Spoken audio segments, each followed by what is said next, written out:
فتح من التعليم والتعلم والإفادة والاستفادة والنفع الانتفاع إلى أرواح والدينا ووالديكم وأمواتنا وأمواتكم وأموات المسلمين أجمعين، خصوصا دار الحبيب محمد هدار إلى الشيخ أبو بكر بن سالم، ثم إلى أرواح كافة الأولياء والصالحين بأن حلت أرواحهم مما شارك الأرض مر بها ومن عمر هذا المسجد وعبد الله فيه وحضر في هذا المجلس وساعد في بنية هذا المعهد سابقا ولاحقا، أن الله تغشاهم بالرحمة المغفرة ويسكنهم الجنة ويختم لنا ولكم الحسنى في خير ولطف وعافية. وإلى حضرة النبي محمد صلى الله عليه وسلم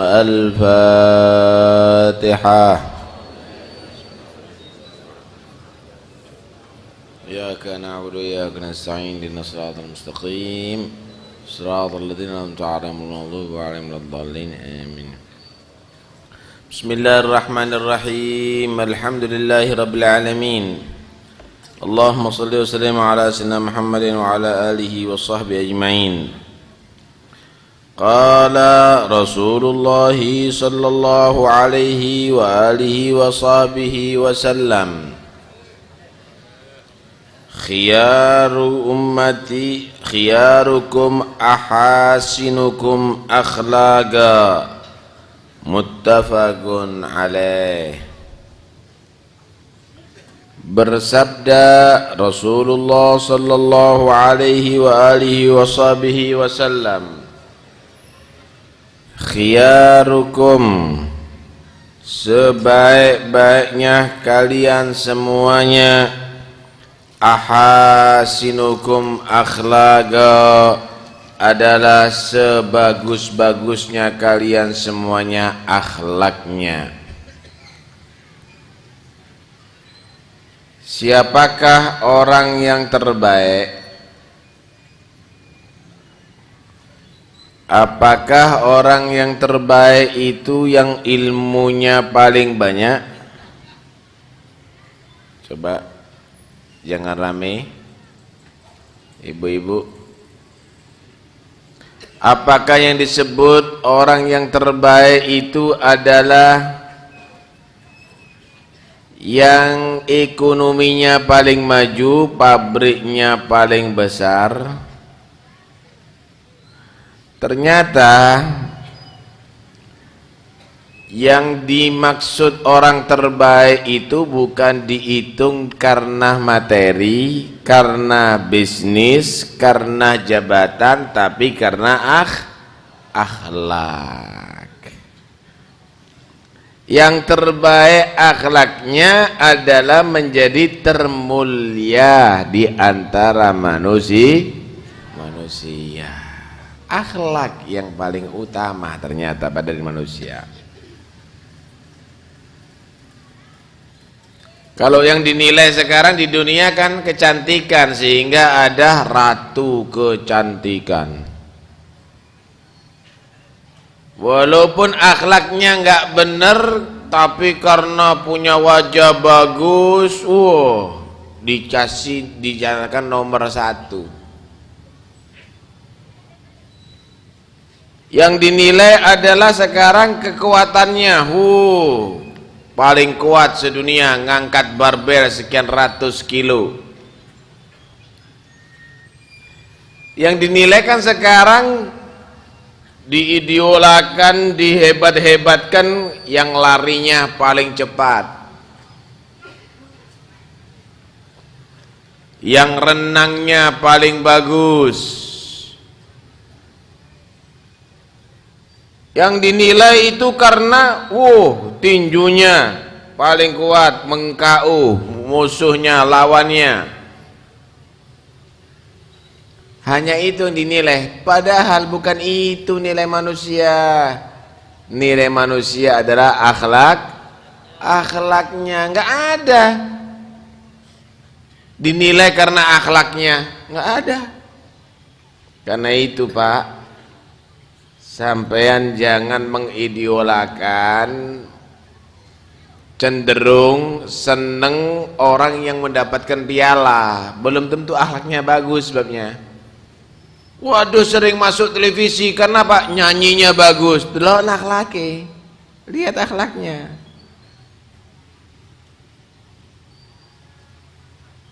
Waduh, karena dia tadi itu jadi ratu kecantikan, wah difoto, di itu dan ini. Lihat akhlaknya. Yang penting manusia itu adalah akhlak, bukan ketenaran, bukan pialah, bukan itu semuanya. Hati-hati. Khiyarukum ahasinukum akhlago.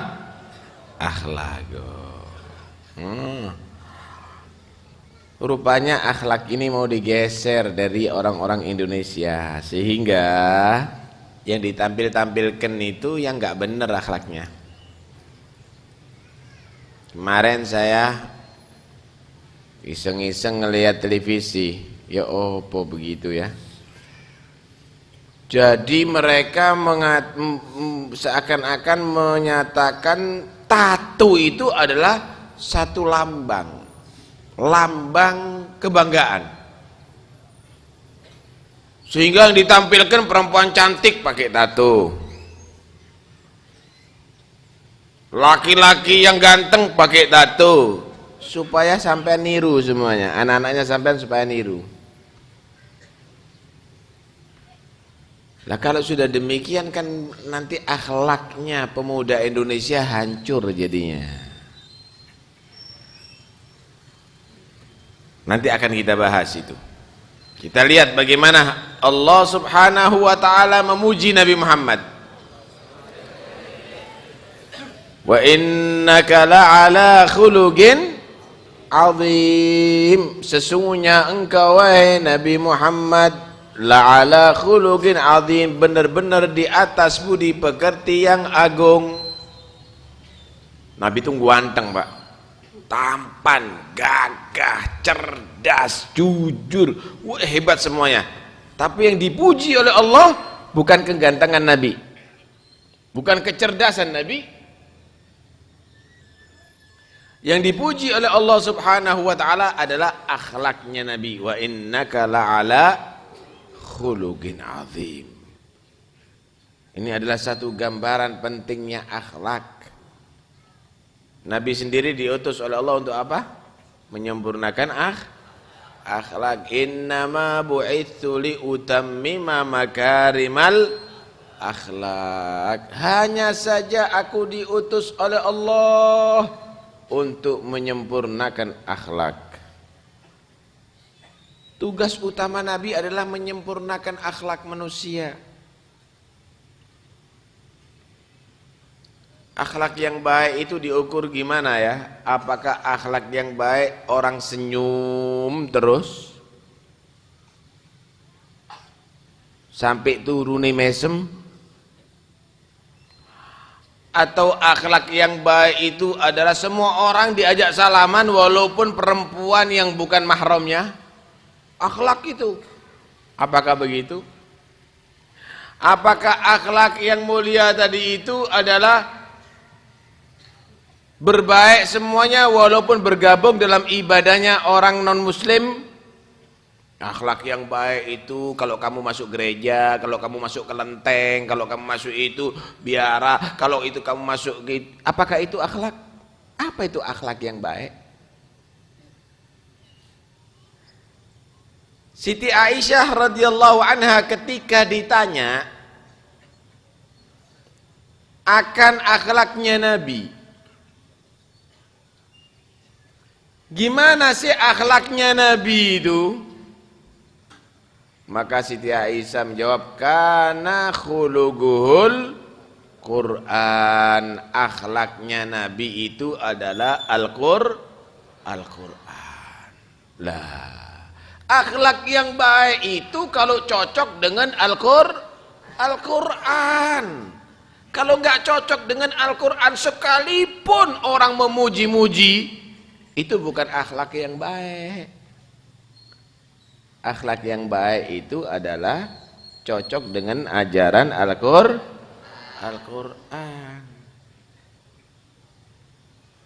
Jadi jangan diukur akhlak itu dengan selera, dengan cocok-cocokan. Nggak cocok, saya nggak punya akhlak. Gimana nggak punya akhlak? Lah habis siapa saya datang ke rumahnya nggak salaman? Lah kamu siapa? Lah saya. Saya kan juga manusia yang harus dihargai. Lah kamu kan perempuan. Atau kamu laki-laki ketemu dengan perempuan yang bukan mahramnya. Ada apa salah sama kamu? Ya itu akhlak yang benar. Karena itu akhlak itu tidak diukur dengan cocok-cocokan.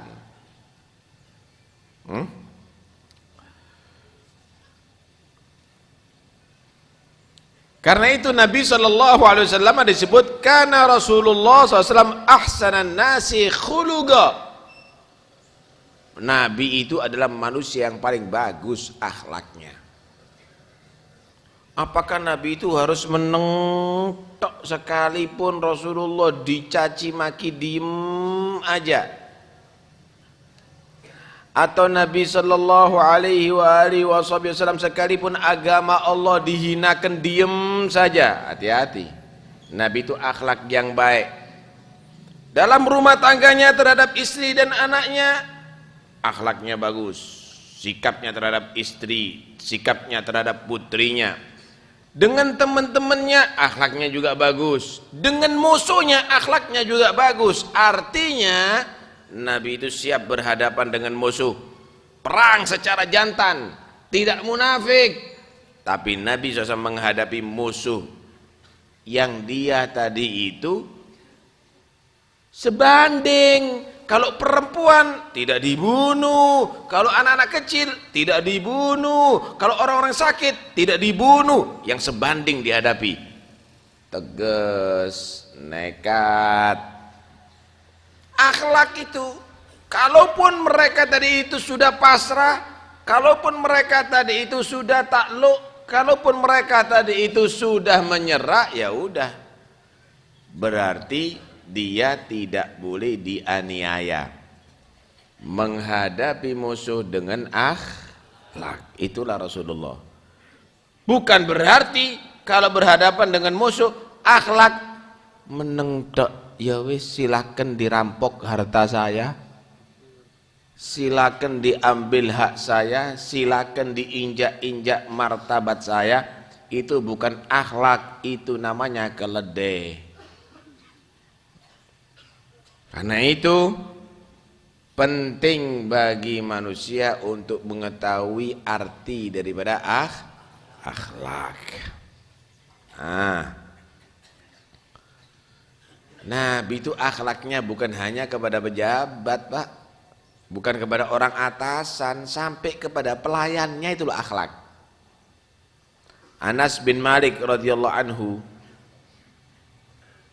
beliau radhiyallahu anhu pernah berkata, walaqad khadamtu Rasulullah 10 sinin. 10 tahun aku berkhidmat kepada Nabi. Fama qala li qad uff. Belum pernah Nabi berucap dengan ucapan yang menjengkelkan kepada aku. 10 tahun khidmat sama Nabi, pelayannya ini, kacongnya, belum pernah Anas bin Malik ini mendengarkan Nabi itu berkata dengan kata-kata yang menjengkelkan. Kalau saya sering murid-murid saya itu mendengarkan ucapan saya menjengkelkan, goblok, sering. Kalau Nabi belum pernah, sallallahu alaihi wasallam. Bahkan belum pernah ada teguran, fama qala li syai'in fa'altuhu lima fa'altah. Kalau aku mengerjakan sesuatu salah, belum pernah Nabi menyatakan, kenapa kamu melakukan ini? Wala li syai'in lam af'alhu ala fa'alta kadza, atau melakukan sesuatu yang ada meninggalkan sesuatu perbuatan, belum pernah Nabi menegur, kenapa enggak kamu melakukan ini? Paham nih ya? Jadi khidmat sama Nabi, misal kalau Anas bin Malik tadi itu ketiduran sehingga dia tidak bisa menaruh sendalnya Nabi, belum pernah, sendalku kenapa enggak ditaruh ada di sini? Enggak pernah. Kalau misalnya bawa gelas kemudian pecah, belum pernah Nabi menegur, Kenapa bisa pecah? Tapi Nabi menyatakan, nggak apa-apa Anas, udah takdir. Mau nggak mau akan terjadi sesuai dengan yang apa ditakdirkan oleh Allah. 10 tahun belum pernah dari ucapannya Nabi aja yang menjengkelkan, aku belum pernah dengarkan dari Anas bin Malik. 10 tahun itu panjang ya. Sallallahu alaihi wa alihi wa sahbihi wasallam.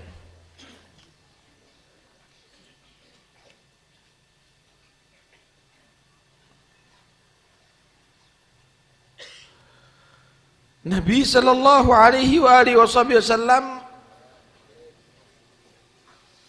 mengomentari tentang masalah akhlak. Beliau menyatakan al-birru husnul khuluq. Wal ithmu ma haka fi sadrik wa karihta an yattali alaihi nas. Kebaikan itu semuanya adalah akhlak yang bagus. Kebaikan itu adalah akhlak yang bagus. Dosa, kejelekan atau dosa itu adalah yang kamu rahasiakan di hati, tapi kamu juga tidak senang orang mengetahui isinya. Rencana-rencana nggak benar. Jadi kadang-kadang orang bagi-bagi duit. Bagus kelihatannya ya, bagi-bagi duit. Tapi sebenarnya rencananya dalam hati, pingin dia dipilih. Paham ya? Orang nggak kepingin tahu isi hatinya.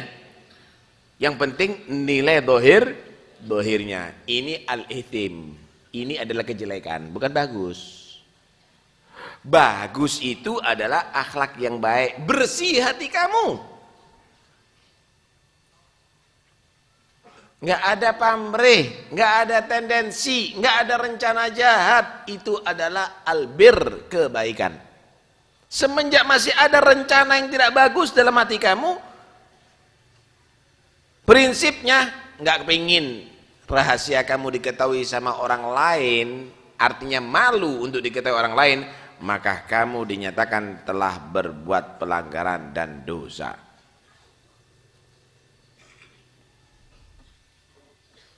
Hadirin sekalian dirahmati oleh Allah. Karena itu didik anak-anak kita untuk mempunyai akhlak yang baik. Ya, orang tua dulu itu mendidik anaknya. Kalau anaknya mau sekolah, mau belajar, mau mondok, diajari, ayo sini. Ibunya ngomong, salaman sama bapak, minta doa. Salaman sama bapak, minta doa, didoakan. Dah salaman sama ibu sekarang, minta doa. Salaman diajari, salaman disedot. Itu adalah pelajaran untuk akhlak. Itu pelajaran untuk akhlak. Kalau ketemu dengan orang terhormat, ayo salaman, minta doa. Diajak ke masjid, sebelum ke masjid dituntun baca doa dulu. Diajari, ayo kaki kanan masuknya. Itu akhlak. Sebelum makan, diperintahkan cuci tangan untuk duduk yang sopan. Kemudian makan dengan tangan kanan, diajari doa, diajari niat yang baik. Makan untuk apa ayo? Supaya gede badannya, nanti kalau gelut supaya menangan. Loh, nggak boleh. Diajari akhlak supaya kalau kuat bisa belajar baik, supaya kalau kuat bisa membela agama Allah. Diajari anak itu. Kalau berpakaian juga begitu. Diajari anak, ayo pakaian, ajari doanya, berpakaian. Kemudian dia tadi itu diajari niat yang baik untuk apa pakaian? Ya supaya ganteng. Bukan, pakaian supaya nutup aurat, supaya rapi, supaya jadi orang Islam yang baik. Loh, diajari anak tadi itu ngajari akhlak. Orang tua yang demikian ini yang dikatakan oleh Nabi rahimallahu walidan a'ana waladahu ala birrih. Semoga Allah merahmati orang tua yang membantu anaknya untuk menjadi baik, menjadi soleh. Akhlak.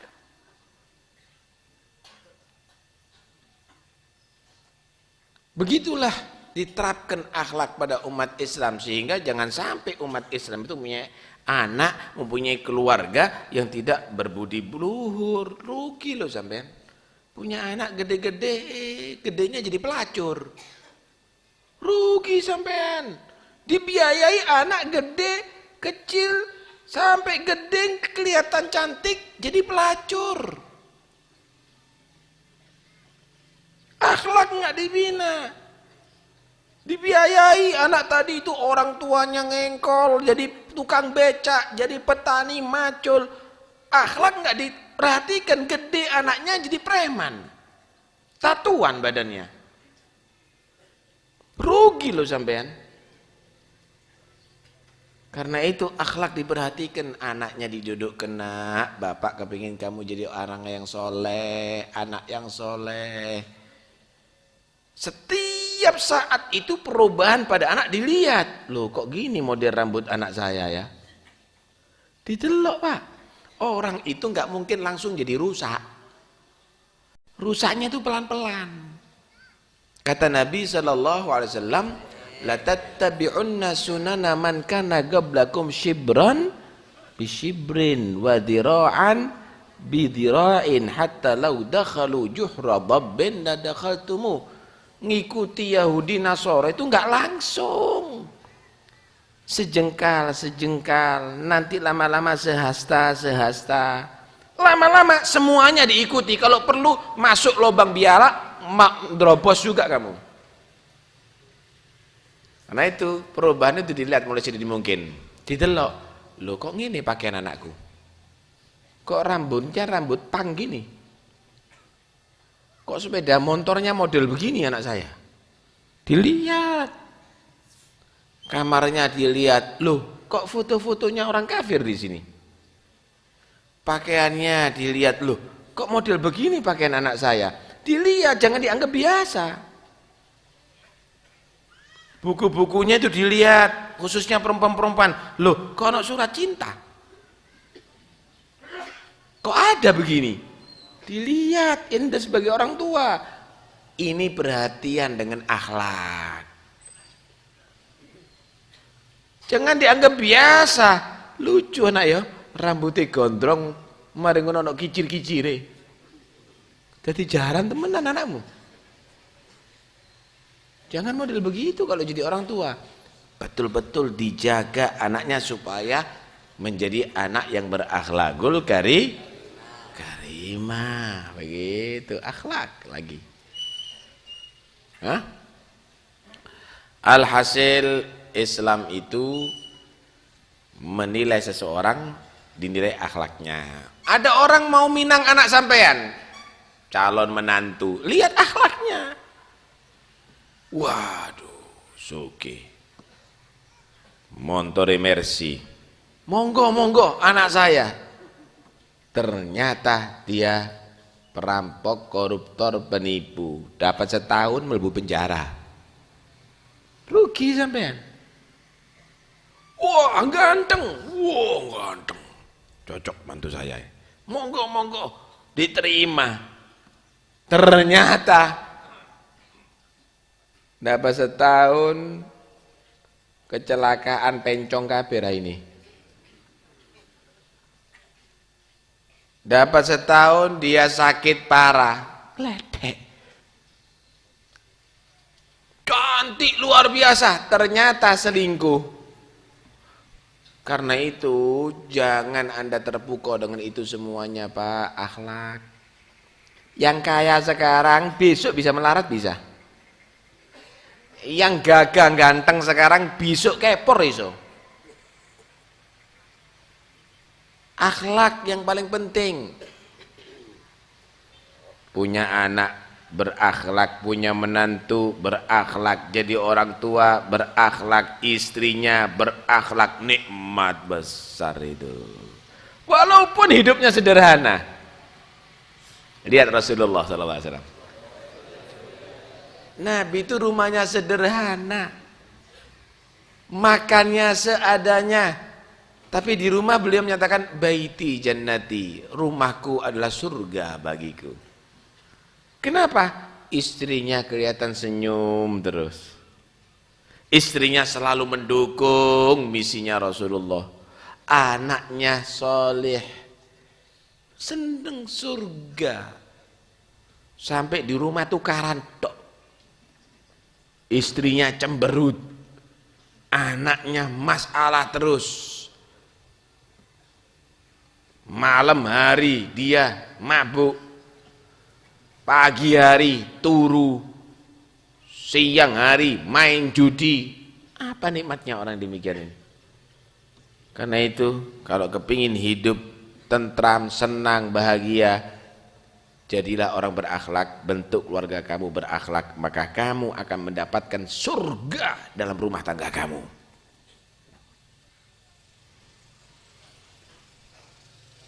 Orang dulu itu, mereka tadi itu ngajari keluarga untuk berakhlakul karimah. Diajari orang itu sama orang dulu itu.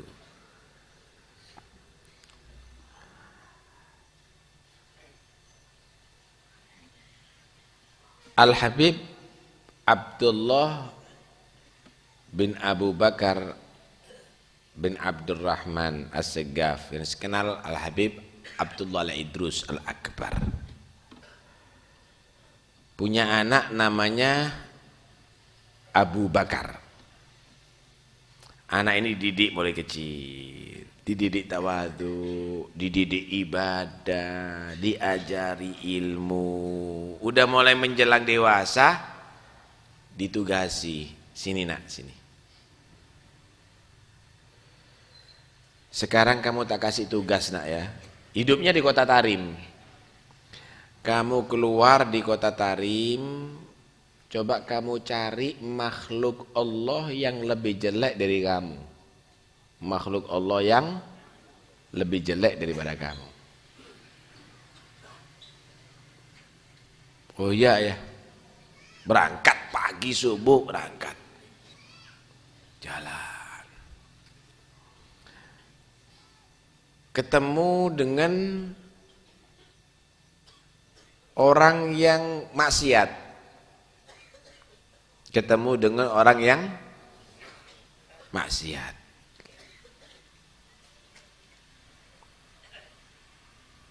Dia berpikir, aku anak yang dididik ibadah sama Allah, ini orang kok maksiat, ini lebih jelek daripada aku.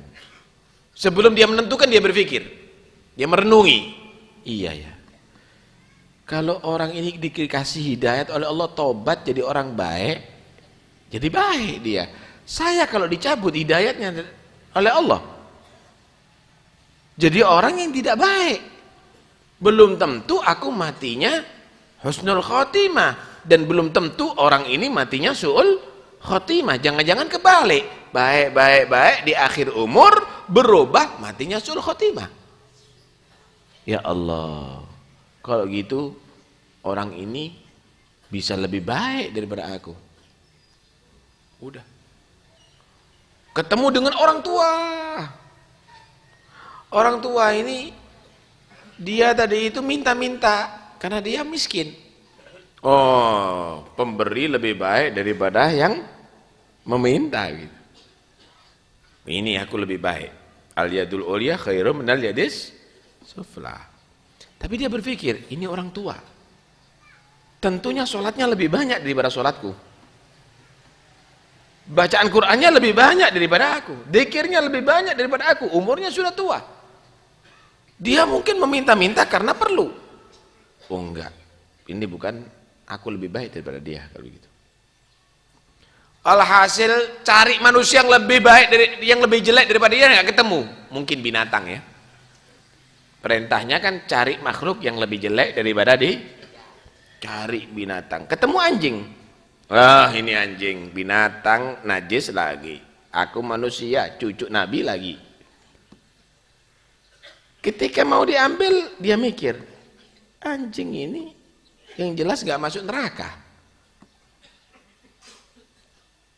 Sekalipun dia tidak masuk surga, tapi tidak masuk neraka, karena dijadikan tanah oleh Allah nantinya setelah dihakimi.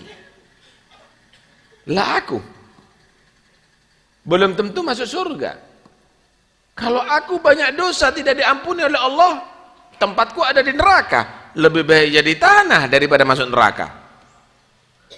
Sampai sore hari pulang, ketemu sama ayahnya, loh, udah dapat kamu makhluk yang lebih jelek daripada kamu. Ayah, setelah saya teliti seluruh kota ini, ternyata yang paling jelek adalah anakmu, saya, ayah. Semuanya lebih baik daripada saya. Tuh bagaimana akhlak.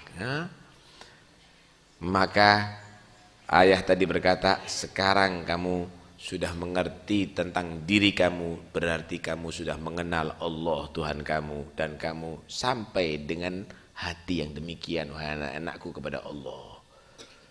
Kalau kita kan enggak, ojo gelem kalah kon. Sepeda motor tuku sing luwih anyar. Waduh. Anake bapak supaya lebih hebat. Diajari sombong. Tidak diajari tawa. Karena itu, ayo kita didik anak-anak kita, keluarga kita untuk punya akhlak yang baik. Tampil umat Islam dengan akhlak yang bagus. Sekali lagi, akhlak yang baik bukan berarti didoni meneng. Akhlak yang baik bukan berarti ditempelingi diem, tapi akhlak yang baik ukurannya adalah sesuai dengan ajaran Al-Qur'anul Karim. Sesuai dengan ajaran hadisnya Nabi, itulah akhlak yang baik. Hadirin sekalian dirahmati Allah.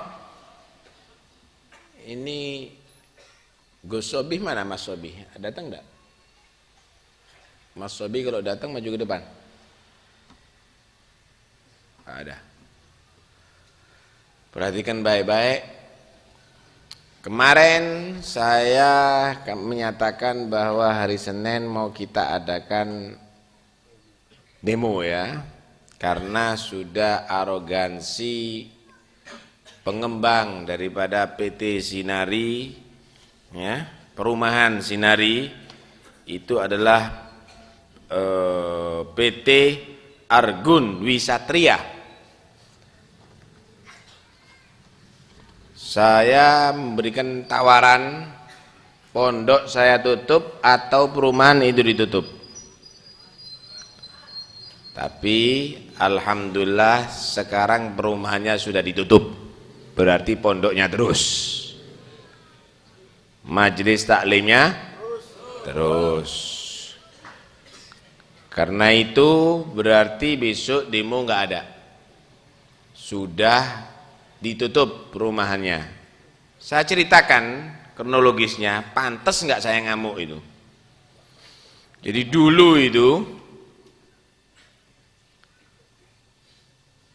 si Arif ini, pengembang perumahan ini, datang kepada saya minta izin.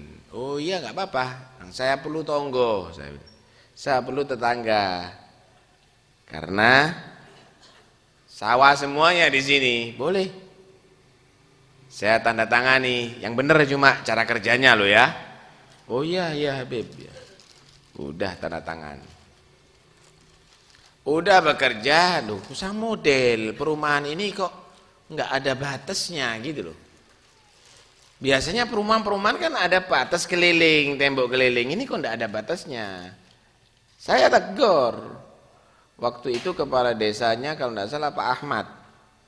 Loh, kok nggak ada nih batas keliling ini?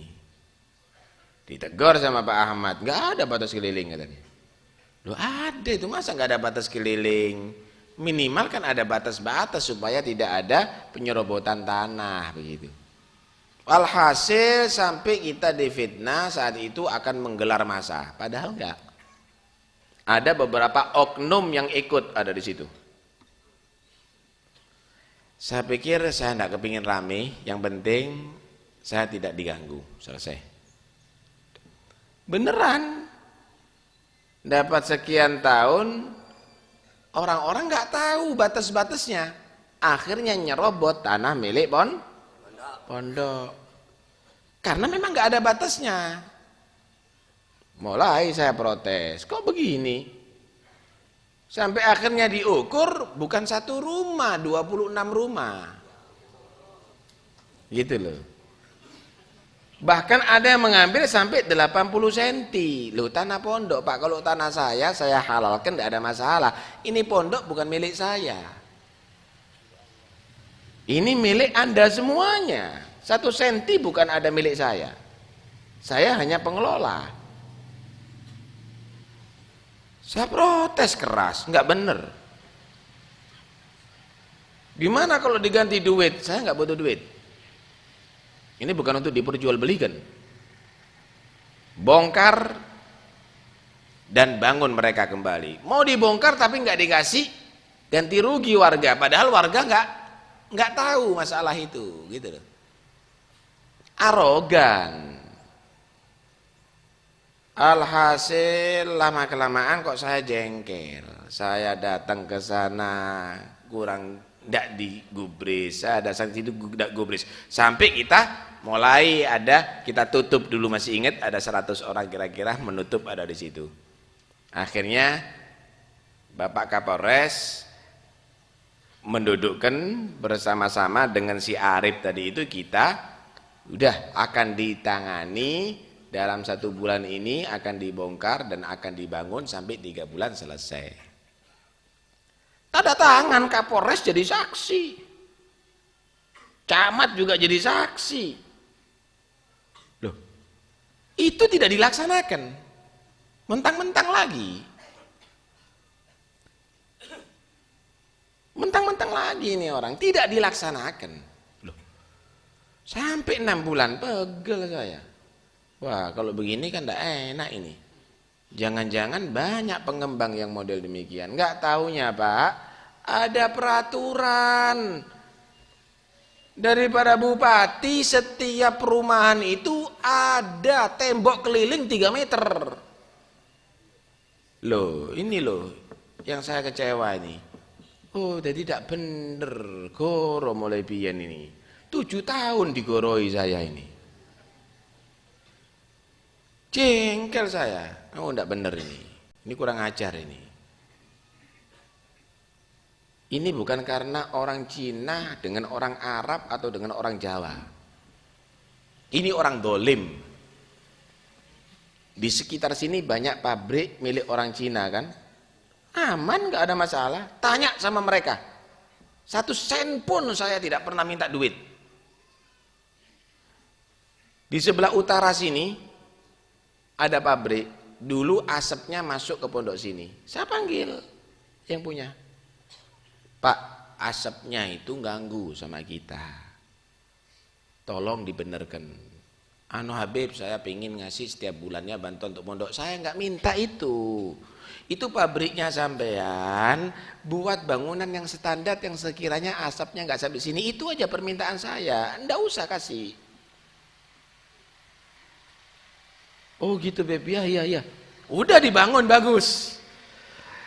Dapat kira-kira 2 bulan, kawulnya datang ke sini. Saya panggil. Langsung sebelum sampai, oh Beb ini Beb ya, iya. Oh berarti ini ada keterlambatan untuk pengangkutan kawul ini. Langsung ditangani, lu bagus. Malah waktu itu saya ngomong kalau saya dikasih, saya minta 1. Apa Habib? Saya akan siap kasih. Saya minta 1. Kalau sholat Jumat jangan dilarang pegawainya, izinkan untuk sholat Jumat. Oh iya siap Habib, kami kasih waktu kok untuk mereka sholat Jumat. Nggak pernah Pak saya, malah ada yang di mana itu ya, ada salah satu di antara itu datang ke sini pas dia naik mobil turun. Waktu kami bangun di sini, Habib minta apa Beb? Semen. Saya dari hati ingin bantu. Enggak, terima kasih. Kalau saya perlu saya akan datang sama sampean. Sebelum saya minta jangan dikasih. Pak, alhamdulillah bangunan pondok ini belum pernah minta bantuan kepada siapapun, walaupun kepada pemerintah. Saya jaga. saya jaga, saya tidak ingin mengganggu siapapun. Tapi saya mohon sama Allah, alhamdulillah kasih lancar. Alhamdulillah kasih lancar. Tahukah celengan yang Anda beber itu, yang Anda beri tadi itu bukan untuk apa-apa. Ini loh jadinya diantaranya salon. Kemudian kopi yang Anda minum itu bukan untuk pribadi saya. Templean yang saya terima itu ada saya kumpulkan.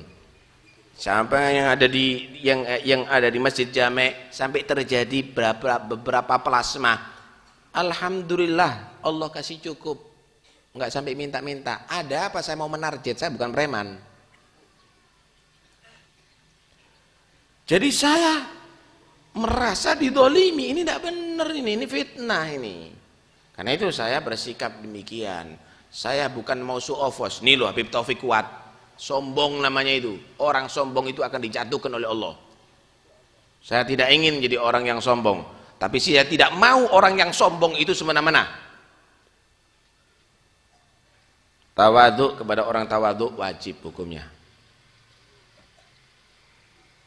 Sombong kepada orang yang tawadhu haram hukumnya. Tawadhu kepada orang yang sombong hina namanya.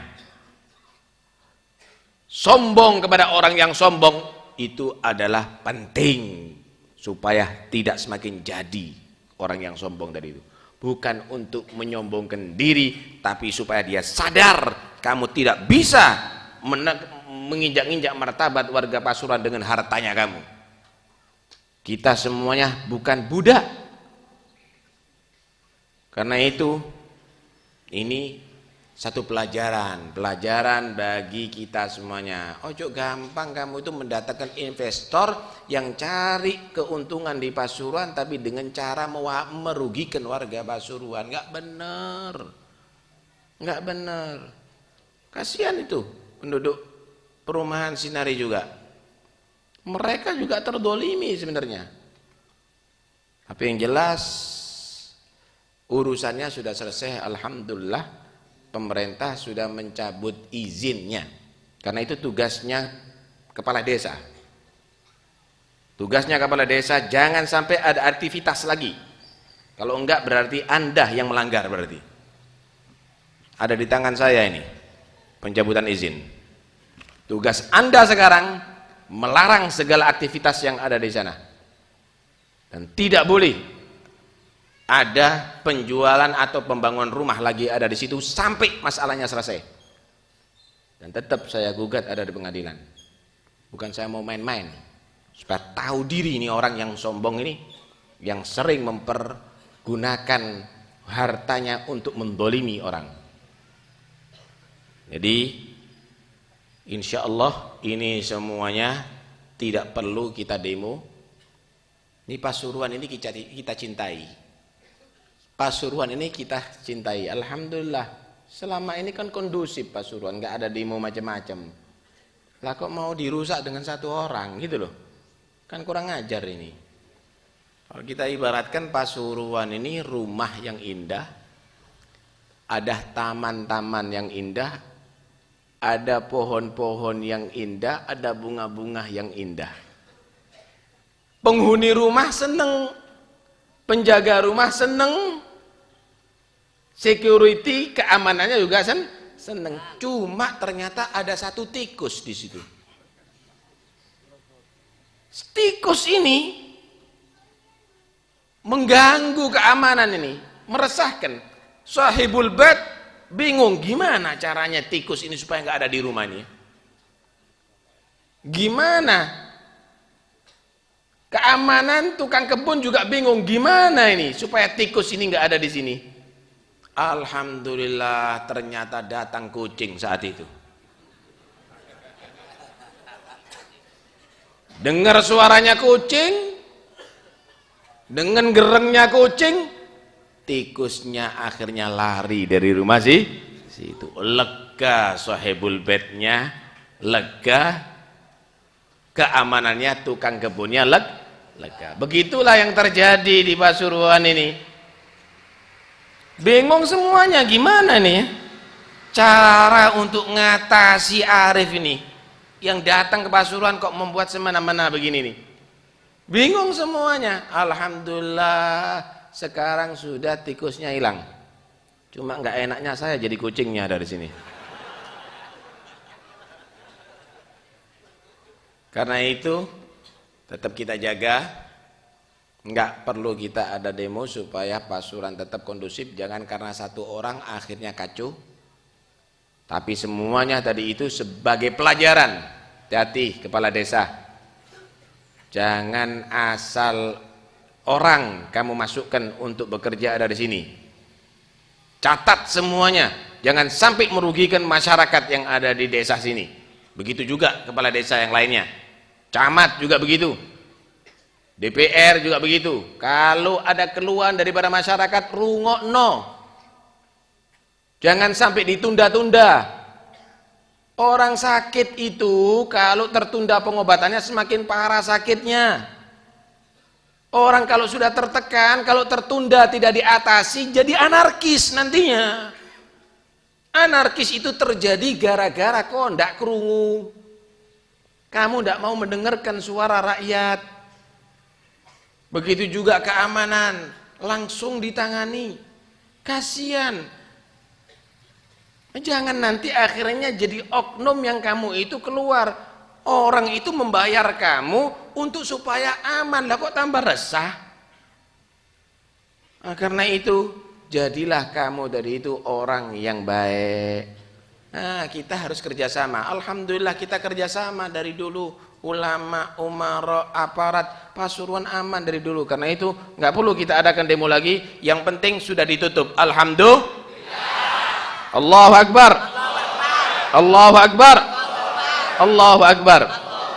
Mudah-mudahan insya Allah ini jadi satu pelajaran bagi kita untuk supaya kita bisa menjaga Pasuruan sebagai kota santri yang insya Allah menghantarkan daerah yang taat kepada Allah, takwa kepada Allah, udah dijamin. Walau anna alal qura amanu wattaqau la fatahna alaihim barakatim minas sama'i wal ard. Kalau seandainya penduduk satu daerah mereka beriman dan bertakwa kepada Allah, berkah dari langit diturunkan oleh Allah, berkah dari bumi dikeluarkan oleh Allah. Berkah dari langit insya Allah aman daripada banjir macam-macam, daripada malapetaka dari langit. Berkah dari bumi hasilnya insya Allah bagus semuanya. Nah kalau sudah turun hujan tapi acur kabeh, kemudian hasil bumi ternyata gagal semuanya, nggak berkah, koreksi. Kenapa? Loh, jangan-jangan kamu mengadakan maksiat ada di kota Pasuruan. Jangan-jangan kedoliman yang merajalela ada di kota Pasuruan. Mudah-mudahan insya Allah kita semuanya selamat. Amin Allahumma amin. Dan kita doakan mudah-mudahan insya Allah Allah memberikan kesadaran bagi yang lupa. Allah memberi bimbingan bagi orang yang hatinya tidak baik. Dan mudah-mudahan pejabat-pejabat Allah subhanahu wa ta'ala jadikan mereka pemimpin-pemimpin yang bisa kita banggakan dunia sampai akhirat. Bagi aparat-aparat yang bisa menjaga keamanan kita. Kita doakan mereka yang dengan tulus ikhlas menjaga keamanan kita, Allah berikan keselamatan dunia sampai akhirat. Amin Allahumma amin. Dan mudah-mudahan pelajaran juga bagi semua pengusaha-pengusaha, jangan Anda zalim kepada orang yang lemah, karena Anda menjadi orang yang berhasil adalah berkat orang-orang yang lemah. Dan semoga Allah subhanahu wa ta'ala meridhai kita semuanya. Amin Allahumma amin. Sekali lagi masalahnya sudah selesai, tapi yang jelas harus dikontrol. Tinggal sekarang tugas daripada desa dan kecamatan untuk tidak boleh lagi mengoperasikan PT Perumahan Sinari untuk diteruskan sehingga permasalahan betul-betul clear dan selesai. Dan semoga insyaallah kita semuanya mendapatkan taufik dan hidayah daripada Allah. Amin Allahumma amin. Untuk yang meninggal dunia, semoga Allah subhanahu wa ta'ala mengampuni segala dosa dan kesalahannya. Untuk yang sakit, semoga Allah memberikan kesembuhan. Untuk yang punya hajat, Allah sampaikan semua hajatnya. Untuk yang hamil, mudah-mudahan insya Allah melahirkan dengan selamat. Untuk yang ujian, semoga Allah memberikan ilmu yang manfaat dunia akhirat. Al-Fatihah. صراط الذين أنعمت عليهم غير المغضوب عليهم ولا الضالين آمين. لا إله إلا الله الموجود في كل زمان.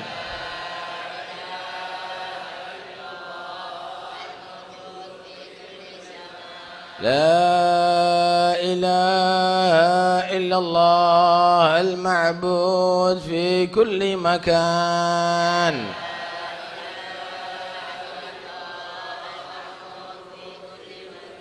لا إله إلا الله المذكور بكل لسان.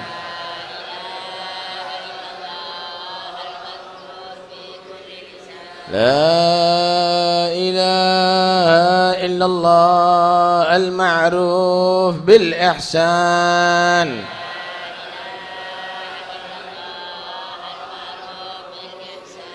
لا إله إلا الله كل يوم هو في شان.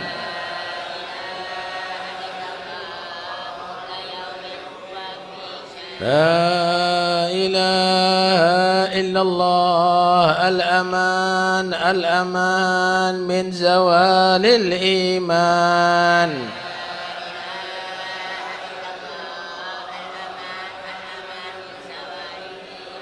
ومن فتنة الشيطان.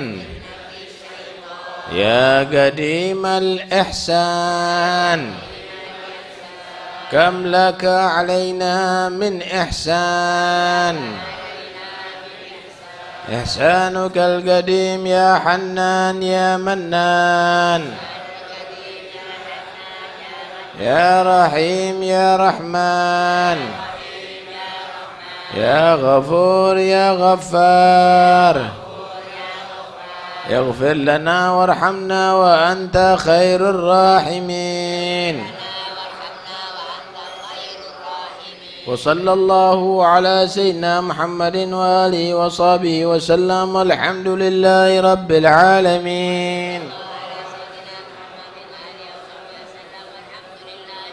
اللهم اهدنا فيمن هديت وعافنا فيمن عافيت وتولنا فيمن توليت وبارك لنا فيما أعطيت وقنا شر ما قضيت فإنك تقضي ولا يقضى عليك فإنه لا يموت ولا يسمع عليك تبارك وتعالى لك الحمد على ما قضيت نستغفرك ونتوب إليك. وصلى الله على سيدنا محمد وآله وصحبه وسلم. الحمد لله رب العالمين. يا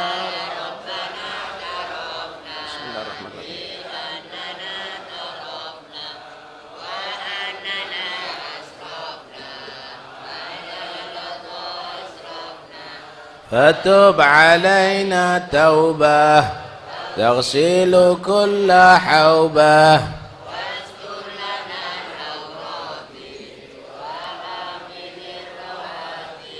واغفر لوالدينا والأهل والإخوان وسائر الخلان وكل ذي محبة أو جيرة أو صحبة والمسلمين أجمع. أمين ربي اسمع فضلا وجودا منا لا باكتساب منا بالمصطفى الرسول نحظى بكل سول. بالمصطفى الرسول نحظى بكل سول. صلى وسلم ربي عليه عد الحب وآله وصحبه عدد طاش السحب. والحمد للإله في البدء. سبحان ربك رب العزة عما يصفون وسلام المرسلين والحمد لله رب العالمين. بسر الفاتحة. نور عيني مرحبا جد الحسين مرحبا يا نور عيني. هانيا